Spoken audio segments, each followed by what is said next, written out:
Rusia dengan tegas membantah tudingan dari Amerika Serikat dan sekutu-sekutunya mengenai kerjasama teknis militer ilegal Rusia dengan Korea Utara.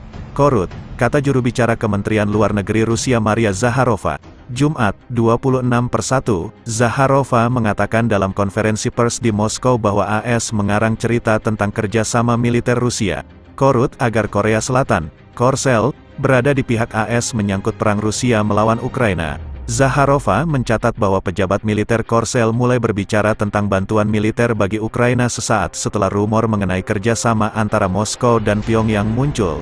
Dia mengatakan bahwa AS menyebarkan gosip dengan niat mencari sumber tambahan untuk mengisi ulang gudang senjata Ukraina, serta untuk mengembangkan infrastruktur militer di kawasan Asia Pasifik. Rusia berhak mengembangkan hubungan persahabatan dengan Korut. Kerjasama dengan negara ini telah memiliki akar sejarah yang panjang, tidak mengancam keamanan negara tetangga dan telah teruji oleh waktu, katanya, beralih ke rencana NATO, Pakta Pertahanan Atlantik Utara, untuk menggelar latihan militer skala besar bernama Steadfast Defender 2024 dekat perbatasan Rusia. Zakharova mengecam rencana tersebut sebagai tindakan provokatif.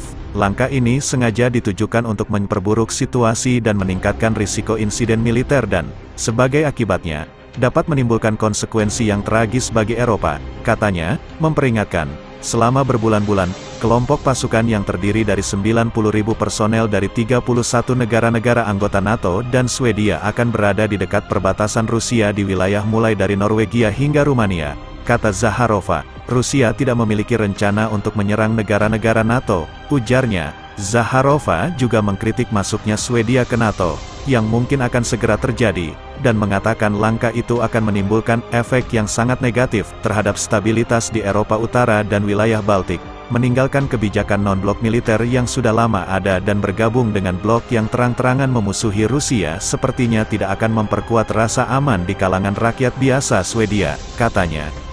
Rusia akan mengambil langkah-langkah responsif karena masuknya Swedia ke NATO berisiko. Langkah konkret akan ditentukan tergantung pada sistem apa yang akan dikerahkan NATO di Swedia, katanya. Pada Kamis, 25/1, undang-undang yang disahkan Parlemen Turki yang menyetujui keanggotaan Swedia di NATO dipublikasikan di pengumuman berita resmi Turki, yang merupakan tahap penyelesaian ratifikasi. Penerimaan anggota baru memerlukan dukungan suara penuh dari semua anggota NATO.